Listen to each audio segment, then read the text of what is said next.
Tâche annuelle. L'année de travail comporte 200 jours et la semaine régulière de travail est du lundi au vendredi. La tâche au primaire est constituée de 1280 heures sur une base annuelle. Présence à l'école.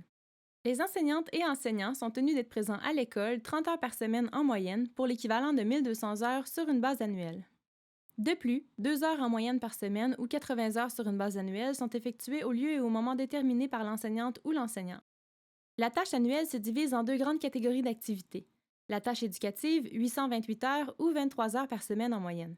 Les autres tâches professionnelles, 452 heures ou 9 heures par semaine en moyenne. La tâche éducative, TE. La tâche éducative comprend la présentation de cours et leçons, la récupération, la surveillance, l'encadrement et les activités étudiantes. C'est la direction qui détermine le travail à accomplir.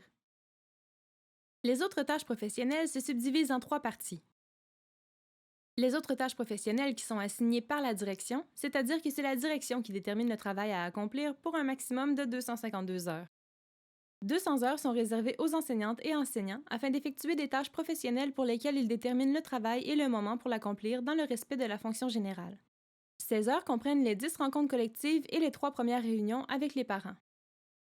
De ces 200 heures, 80 heures sont effectuées au lieu déterminé par l'enseignante ou l'enseignant et elles peuvent être accomplies en dehors de l'amplitude. La consultation collective.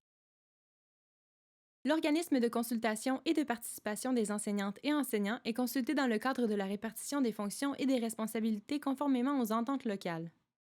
La consultation individuelle. La direction de l'école consulte l'enseignante ou l'enseignant en prévision de l'élaboration de sa tâche annuelle sur les activités de la tâche éducative autres que les cours et leçons, de même que les autres tâches professionnelles inhérentes à la fonction enseignante. L'horaire de travail. L'horaire de travail comprend uniquement les activités professionnelles récurrentes déterminées par la direction, pour lesquelles la présence de l'enseignante ou l'enseignant est requise à un moment précis, comme la présentation de cours et leçons ou la surveillance de l'accueil et des déplacements. Ainsi, lorsque le travail à accomplir est déterminé par le personnel enseignant ou lorsqu'il ne nécessite pas une présence récurrente à un moment précis, comme du temps de rencontre flottant pour un comité, les activités ne doivent pas figurer à l'horaire de travail.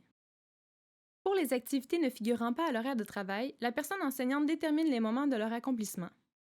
L'horaire de travail doit respecter l'amplitude hebdomadaire de 35 heures, tout en n'excédant pas une amplitude quotidienne de 8 heures.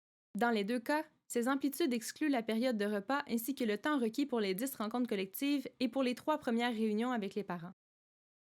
L'amplitude ne constitue pas du temps de présence ou de disponibilité obligatoire. Si l'employeur souhaite assigner une personne enseignante à l'intérieur de son amplitude de façon ponctuelle, un préavis suffisant doit lui être donné.